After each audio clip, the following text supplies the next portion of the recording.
네, 안녕하세요. 1월 20일 월요일 KB 리서치 모닝 미팅 시작하겠습니다. 먼저 전일 마감 시황입니다. 임정은 연구원입니다. 네, 안녕하세요. 시황팀 임정원입니다. 지난주 증시 동향 정리하겠습니다. 지난 금요일 국내 증시는 트럼프 2기 출범을 앞두고 숨고르기가 진행됐습니다. 월러 연준 이사가 비둘기파적 입장을 표명하면서 연준의 금리 인하 기대감이 재개되었으나 주요 이벤트 소멸 및 이번 주 트럼프 2기 출범을 앞두고 경계감이 작용했습니다. 양시장 관망세가 심화되었고 주식과 외환시장 모두 등락폭이 미미했습니다. 지난주는 트럼프 행정부 정책 및 국내외 정치 불확실성 완화, 그리고 TSMC 호실적과 예상을 하회한 물가, 금통의 금리 동결 등 다양한 변수가 작용한 가운데 코스피가 0.3% 상승했고 코스닥이 0.9% 상승 마감했습니다. 다음 해외 증시입니다. 미 증시는 물가 불안 완화 및 트럼프 2기 출범 기대감에 3대 지수가 1% 내외로 상승했습니다. 매수 심리가 회복되면서 주간으로는 2%에서 3%대 강세를 보였습니다. 트럼프 행정부의 친기업 정책 기대감이 지수 상승을 견인했습니다. 또한 트럼프와 시진핑과의 전화통화 소식이 알려지면서 미중 갈등 완화 기대감도 작용했습니다. 경제 지표도 호조를 보였습니다. 신규 주택 착공 건수는 149만 9천 건으로 전월 대비 15.8% 급증했고 산업 생산은 전월 대비 0.9% 증가하면서 예상을 큰 폭으로 상회했습니다. 인텔은 제3기업에 인수될 가능성이 보도되면서 9%대 급등했고 엔비디아가 3%대 강세를 보이면서 반도체 지수는 3% 가까이 급등했습니다. 미국 10년물 국채 수익률은 경제지표 호조와 미중 갈등 완화 기대감이 맞물리면서 소폭 상승했고 달러는 산업 생산과 신규 주택 착공 건수 개선에 4거래일 만에 상승 마감했습니다. 중국 증시는 지난해 GDP 성장률이 5%를 기록해 당국의 목표인 5% 내외를 달성함에 따라 이틀 연속 상승했고 유럽 증시는 추가 금리 인하 가능성과 지정학적 우려 완화 등의 최근의 상승세를 이어갔습니다. 관전 포인트입니다. 이번 주는 정치 이벤트에 따른 변동성 확대가 전망됩니다. 트럼프 취임식이 열리는 20일은 마틴 루터킹 데이로 미증시가 휴장합니다. 24일 예정된 BOJ 통화정책 결정도 증시 변동성을 유발할 요인입니다. 추가 인상 전망이 우세하지만 일부 동결 가능성도 제기되고 있는 상황입니다. 국내는 SK하이닉스를 비롯해 본격적인 4분기 실적 시즌이 개막됨에 따라 종목별 차별화가 예상됩니다. 이상입니다. 네, 오늘 첫 번째 자료는 미국 경제에 관한 내용입니다. 권희진 연구원입니다. 네, 안녕하세요. 매크로팀 권희진입니다. 미국에서 2024년 하반기 들어서 정체됐던 공장 건설 투자가 올해에는 다시 좀 재개가 될 가능성이 높아 보입니다. 팬데믹 전까지만 하더라도 이제 공장 건설 계획 자체가 굉장히 저조했는데요. 2021년부터 검토가 좀 폭발적으로 늘어나는 이런 모습을 보였습니다. 그러면서 이제 전체 건설의 규모도 급증했는데요. 칩스나 혹은 IRA가 법률로 통과되기 전부터도 이미 투자가 좀 크게 늘어나기 시작한 셈입니다. 민간에서 투자가 워낙 부족하다 보니까 이제 트럼프 행정부 1기 당시 그리고 바이든 행정부에서 좀 대대적으로 인센티브도 주고 그리고 또 채찍 정책도 같이 쓰고 하면서 나타난 결과라고 생각을 합니다. 오히려 이게 법안 통과되고 난 다음에는 신규 계획 수립이 좀 줄었는데요. 저희는 해당 법에 영향을 가장 크게 받는 기업일수록 좀 논의를 일찌감치 시작을 한 경우들이 많아서 대형 프로젝트들이 초기에 대부분 몰려 있었기 때문일 것으로 추정을 합니다. 그래서 당시의 투자 계획들이 2024년 초까지, 그러니까 작년 초까지 실제 착공으로 이어지는 모습이었는데 이제 논문에 따르면 제조업체의 공장 건설 계획을 보시면 대부분 이제 1년 내로 실제 건설이 시작되는 걸로 나타났습니다. 투자 계획을 시작을 한 기업들 같은 경우에 35%가 6개월 내에 그리고 75%가 1년 내에 착공을 하는 모습이었습니다.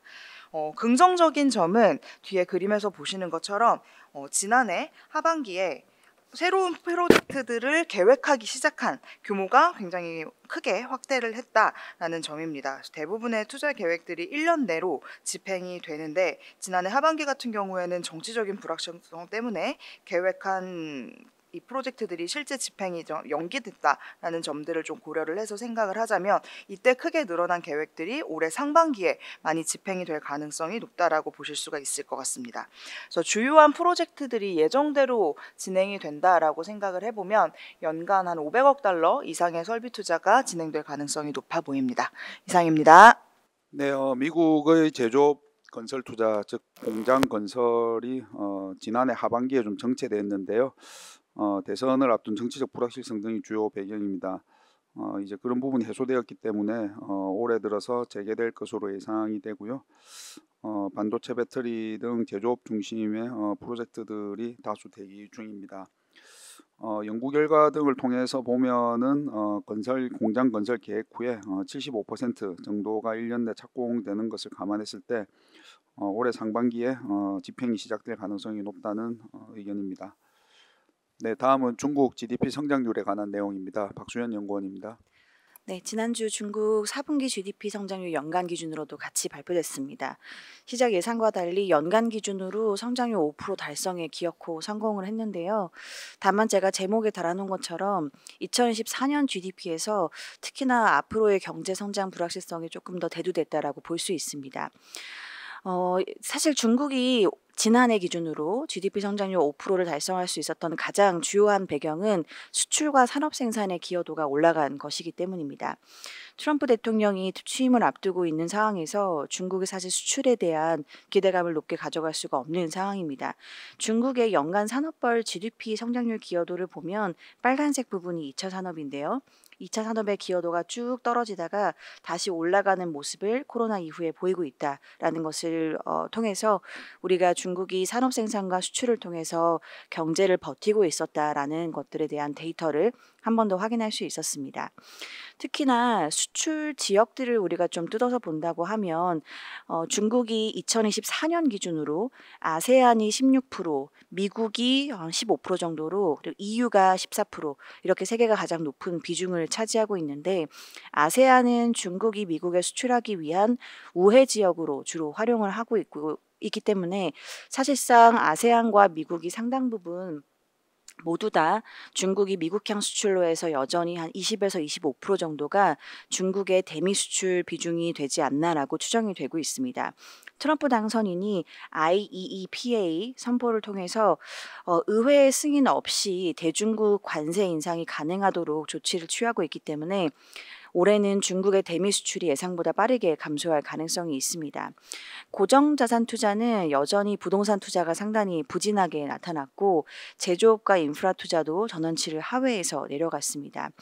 중국 정부가 지난해부터 부동산 관련되어 있는 기조를 자극하고 있기는 한데요. 여전히 공급에는 경계심을 가지고 있고 수요단에서의 드리븐, 그러니까 수요를 어떻게 자극할 수 있는지에 대한 방향성을 제시하고 있기 때문에 부동산 착공은 마이너스 구간을 계속 유지할 가능성이 올해에도 있어 보입니다. 12월 소매 판매는 컨센서스를 소폭 상회했습니다. 정책 지원에도 여전히 높은 가격 민감도를 좀 보이고 있는데요. 옆에 있는 차트를 보시면 중국이 이관신 정책을 쓰고 나서 가전과 자동차 추이도 가전은 꾸준히 올라가는 모습을 상대적으로 보여주는데 자동차는 오히려 떨어졌습니다. 그 이유는 상대적으로 가격대 측면에서 보면 여전히 가전이 상대적으로는 가격대가 낮기 때문에 이러한 쪽에서의 소비는 그래도 진작이 될 수 있지만 자동차 같은 쪽은 흘러 들어가기에는 아직은 좀 힘이 부족하다라고 볼 수 있습니다. 12월 도시조사 실업률도 조금 올라갔는데요. 앞으로 수출과 생산 확장이 어렵다라는 것을 유추해서 봤을 때 올해는 도시조사 실업률에 대한 하방 압력이 더 커질 수 있다. 즉 중국 정부의 재정적인 투자 강화가 상당히 절실하다라고 볼 수 있습니다. 곧 춘절 앞두고 있는데요. 춘절 소비는 전반적으로 여전히 저가 소비에 좀 머물러 있으면서 밋밋한 그림이 예상이 됩니다.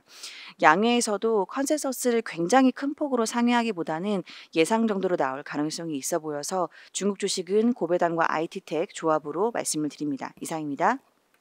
네, 중국의 4분기 GDP 성장률이 컨센서스인 5%를 큰 폭으로 상회한 5.4%를 기록하고 2024년 연간으로는 정부 목표치 5%를 부합을 했습니다.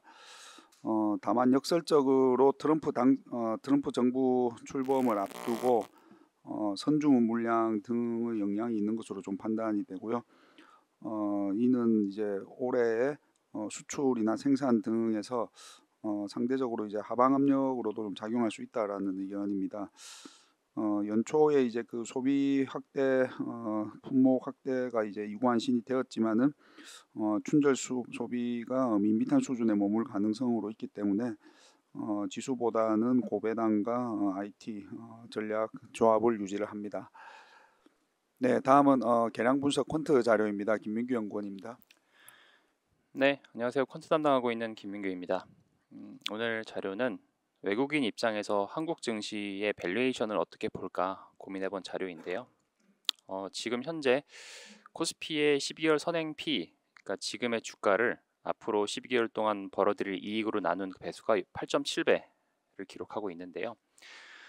달러로 보는 외국인 입장에서 이게 같은 숫자가 나올까 이거를 한번 고민을 해보도록 했고요. 사실 외국인 입장에서도 밸류에이션이라고 하면은 뭐 환율을 곱해도 분모 분자의 같은 변수를 곱하는 것이기 때문에 사라져서 우리나라 사람들이 보는 것과 똑같지 않을까라고 생각하기 쉽지만 그렇지 않습니다. 보통 뭐 우리나라 기업들을 외국인이 본다라고 하면은 분자에 들어가는 이제 주가에는 오늘의 환율만 곱하면 되지만 분모에 들어가는 EPS에는 실적이 발생되는 구간의 환율을 곱해서 계산을 해야겠죠. 왜냐면은 미래의 실적이기 때문에 미래의 환율을 반영을 해야 됩니다. 그래서 지금은 환율이 굉장히 높아진 시기지만 만약에 원화의 강세, 즉 원달러 환율의 하락을 예상하는 외국인이 있다라고 하면은 EPS 곱해지는 환율이 더 내려가기 때문에 올라가기 때문에 아무래도 밸류에이션이 더 싸지는 그런 효과가 있습니다. 예를 들어 지금은 8.7배 PE를 기록하고 있지만 만약에 어떤 외국인이 1년 평균인 1,370원 환율을 예상하고 있다라고 하면은 그 외국인 입장에서 봤을 때는 코스피가 8.7배가 아닌 8.2배로 보이겠고요. 이거는 사실 뭐 새로운 논리는 아닙니다. 환차익이 예상된다라는 것을 밸류에이션 관점으로 바꿔본 거고 이렇게 보면은 이제 어느 정도 우리나라 사람들과 외국인의 갭 차이가 있는가를 볼 수 있기 때문에 이런 방식으로 한번 계산을 해본 것이고요. 어쨌든 이런 전망에는 달러 강세가 조금 진정이 될 거다라는 거를 근거를 하고 있는 것인데 저희 KB증권에서는 1월 9일 날 발표했었던 FX 전략 그리고 또 1월 전략 등을 통해서 지금의 달러 강세는 약간 진정되고 또 하반기 때 1,300원대 진입을 시도하지 않을까라는 전망을 유지를 하고 있습니다. 이렇게 보면 외국인 입장에서 봤을 때 한국 증시가 굉장히 좀 싸 보이는 구간에 진입하지 않았나라고 생각이 들고요. 그럼 종목으로 내려가서 어떤 종목들을 더 주의 깊게 볼 수 있을까를 한번 말씀드려보면은 일단 첫 번째로 과거 평균과 비교했을 때 PE가 낮은 즉 자기 자신과 비교했을 때도 밸류에이션이 많이 싸져 있는 그런 종목을 꼽았고요. 그리고 둘째로 EPS가 올라가고 있는 것들을 꼽았습니다. 달러 강세 진정만으로도 이제 EPS가 올라가서 밸류에이션 매력이 더 확대될 수가 있는데 개별 종목의 EPS도 올라가고 있기 때문에 그것에 또 가속도가 붙을 수 있는 즉 상대적으로 시장 안에서 더 밸류에이션 매력이 클 수 있는 그런 종목들을 한번 추려보았고요.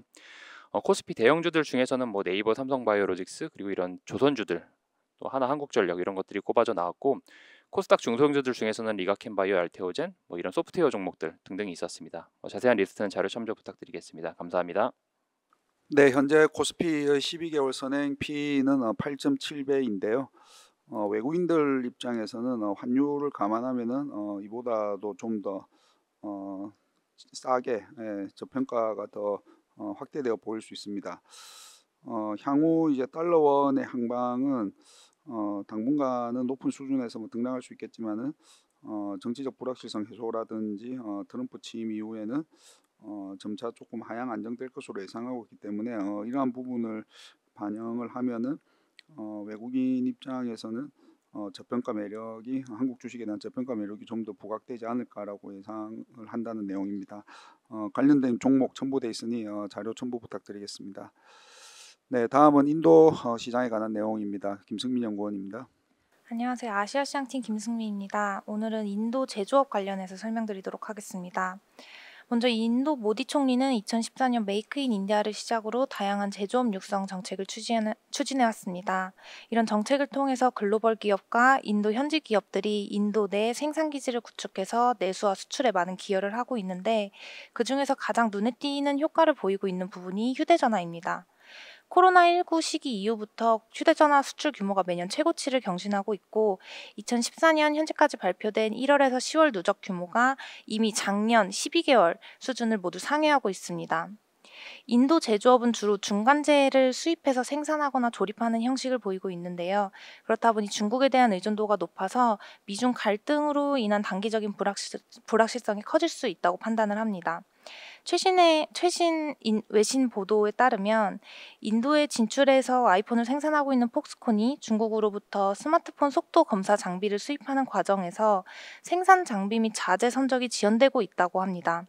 이는 작년 12월에 중국이 미국 통산 압력 대응 방안으로 발표한 14개 무역 법안에 의거하고 있다고 판단을 하는데 그 법안 중에서도 민용, 군용, 물품 수출 조례가 적용된 것으로 보입니다. 이 장비는 군용 물품이 아님에도 지연되고 있다는 점에서 인도 제조업 발전이 지체될 수 있다는 가능성이 제기가 되고 있고 그리고 앞서 말씀드린 것처럼 정책 효과가 두드러지고 있는 휴대전화 부문에서 문제가 발생하고 있자 우려감이 조금 커지고 있는 상황입니다. 그래서 2월 1일에 발표되는 FY 2026 예산안에서 이런 제조업 육성 정책 범위를 조금 더 확대하고 중국을 포함한 해외 기업 투자 유입을 촉진하는 정책을 발표해서 이러한 불확실성을 축소하기 위해 노력할 것으로 보입니다. 먼저 제조업 육성 정책은 산업 범위를 더욱 확대하고 세분화하고 그리고 R&D 투자를 촉진할 수 있는 정책이 추가적으로 발표될 것으로 예상을 합니다. 그리고 과거 인도 정부는 중국 기업의 투자를 규제했었지만 현재 기술력이 부족한 일부 산업에 한해서는 규제를 완화하는 조치를 취할 것으로 예상을 합니다. 인도 정부가 중국과의 협력을 이전보다 허용을 한다면 제조업 발전뿐만 아니라 현재 중국과의 무역 적자 규모도 엄청 큰데 이게 소폭 줄어들 것으로 판단을 합니다. 그리고 앞서 내용들을 포함을 해서 예산안의 정책 우선순위가 제조업, 인프라가 강조될 경우에는 유틸리티, 산업재 위주로 수혜가 예상되어서 투자 심리가 개선될 것으로 전망합니다. 감사합니다. 네, 인도 모디 총리는 제조업 육성 정책을 계속 추진을 이제 하고 있는데요. 그 중에서도 이제 그 휴대전화 등 이제 통신 쪽에 효과가 보이고 있습니다. 다만 이제 지금 그 중국에 대한 의존도가 이제 높은 편인데요. 미중 갈등으로 인해서 단기적인 불확실성이 커질 수 있습니다. 중국의 이제 그 휴대폰 관련 제조 장비 수입이 지연될 수 있는 부분입니다. 따라서 이제 이런 부분들에 이제 그 인도 정부는 규제를 좀 했지만은 좀 완화하는 조치를 취할 것으로 예상이 됩니다. 이렇게 되면은 중국과의 무역 적자, 인도의 대중 무역 적자도 좀 소폭 줄어들 것으로 예상이 되고요. 앞서 이제 말씀드린 분처럼 정책 우선순위에서 제조업과 인프라가 강조될 경우에는 유틸리티 산업재 쪽에 투자 심리가 개선될 것이다라는 의견입니다. 네, 다음은 산업 및 기업 분석 순서입니다. 먼저 글로벌 ESG 브리프입니다. 김준섭 연구원입니다. 예, 안녕하십니까. ESG 담당 김주서입니다. 이번 주 글로벌 ESG 브리프에서는 블랙록의 넷제로 이니셔티브 탈퇴와 글로벌 전력망 투자 확대 동향에 대해 말씀드리도록 하겠습니다. 먼저 넷제로 이니셔티브 탈퇴에 관련한 부분인데요. 지난주에는 세계 최대 자산 운용사인 블랙락이 넷제로 자산 운용사 이니셔티브를 탈퇴한 사실이 이슈화가 되었습니다. 최근 미국 주요 금융사, 운용사들의 넷제로 이니셔티브 탈퇴에 이은 결정인데요. ESG 투자 정책으로 인한 경영 혼란과 법적 조사가 주요 원인으로 언론에 보도되고 있습니다. 그러나 저희는 금융권의 기후변화 대응 포기하겠다라는 것보다는 오히려 ESG 투자의 실질적 성과 중심으로 전환하고 있다라는 점으로 해석을 하고 있는데요. 일단 대부분의 이니셔티브를 탈퇴한 금융기관들은 기존의 ESG 투자 전략과 넷제로 목표를 유지하겠다라는 입장을 밝히고 있기 때문입니다. 향후 ESG 투자가 개별 기관의 차별화된 전략 또는 차별화된 접근과 함께 실질적인 투자 성과 측정에 초점이 맞춰질 것으로 예상이 되는 이유입니다. 다음 전력망 투자 확대 동향에 대해서 말씀드리겠습니다. 중국 국가전력망공사가 129조 원 규모의 투자를 발표를 했는데요. 마찬가지로 미국 역시도 2034년까지 80억 달러 규모의 전력망 투자 계획을 발표한 바 있습니다. 이러한 대규모 투자는 아시다시피 재생에너지 확대 및 AI 데이터 센터와 같은 전력 수요 급증에 대응하기 위한 이유인데요. IEA에 따르면 2030년까지 요구되는 전 세계 전력망 투자 규모가 연평균 5,600억 달러에 달할 것으로 예상이 되고 있습니다. 이와 같은 동향들을 보면 ESG가 단순히 선언적 의미가 아닌 실제적인 투자 아이디어로서 의미가 더욱 중요해질 것으로 예상이 되고 있는 부분입니다. 자세한 내용은 리포트를 참고해 주시면 좋겠습니다. 이상입니다. 네, 세계 최대 자산운용사인 블랙락이 넷째로 자산운용사 이니셔티브 탈퇴를 선언을 했습니다. 이는 지난해 12월 미국 6대 은행의 탈퇴에 이은 결정이고요. 이러한 의미는 ESG 투자가 선언적 의미에서 실질적인 성과 중심으로 전환되는 과정으로 해석된다라는 의견입니다. 네, 오늘 마지막 자료 삼성 E&A에 관한 내용입니다. 장문준 연구원입니다. 삼성 E&A 실적 관련 코멘트입니다. 이 자료는 지난주 금요일 장 초반에 작성이 된 자료입니다. 지난주 금요일에 실적 공시가 있었었는데요. 영업이익 3천억 원으로 시장 기대치를 크게 상회하는 실적이 나왔습니다. 이 공시가 좀 다소 의외였는데 원래 실적 설명회가 이번 주 목요일로 예정되었기 때문입니다. 이 배경을 좀 이해를 할 필요가 있는데 그 당일에 함께 공시된 다른 공시를 좀 살펴봐야 되고요. 잠정 실적 발표 직전에 태국 프로젝트에서 본드콜 이슈가 있었습니다. 본드콜이라고 하면 문제가 있을 때 발주처가 이 금액을 가져가는 것의 내용인데요. 전체 금액은 한 1,500억 정도 수준이고 삼성 E&A는 금요일에 본드콜 관련 공시를 해야만 하는 상황이었습니다. 1,500억 정도 영업외에서 비용이 발생해야 되는 상황이었는데 이 비용이 있지만 실제 영업 실적은 상당히 좋은 상황이었어서 그 부분들 때문에 공시를 했던 것으로 보고 있습니다. 시장에서 너무 걱정하는 것을 우려해서 실적을 먼저 발표했다라고 생각을 하고 있고요. 이 피드 투 EPC 현장에서 도급 증액이 이뤄지면서 약 3천억 정도의 영업이익 호조. 하지만 기타 쪽에서의 비용으로 인해서 순이익은 좀 부진했습니다.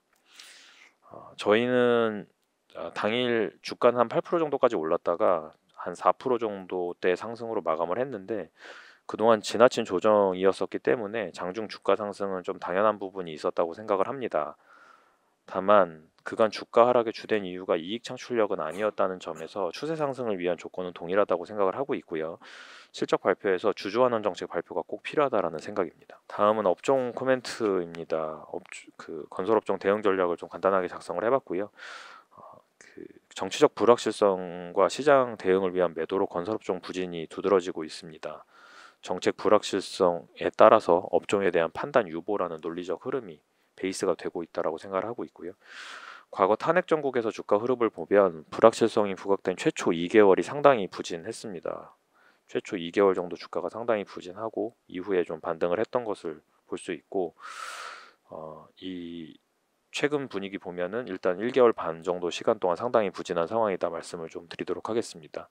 개별 기업 저희 업종 측면의 대응보다는 개별 기업의 이슈를 체크하면서 대응하는 게 낫다라고 생각을 하고 있고요.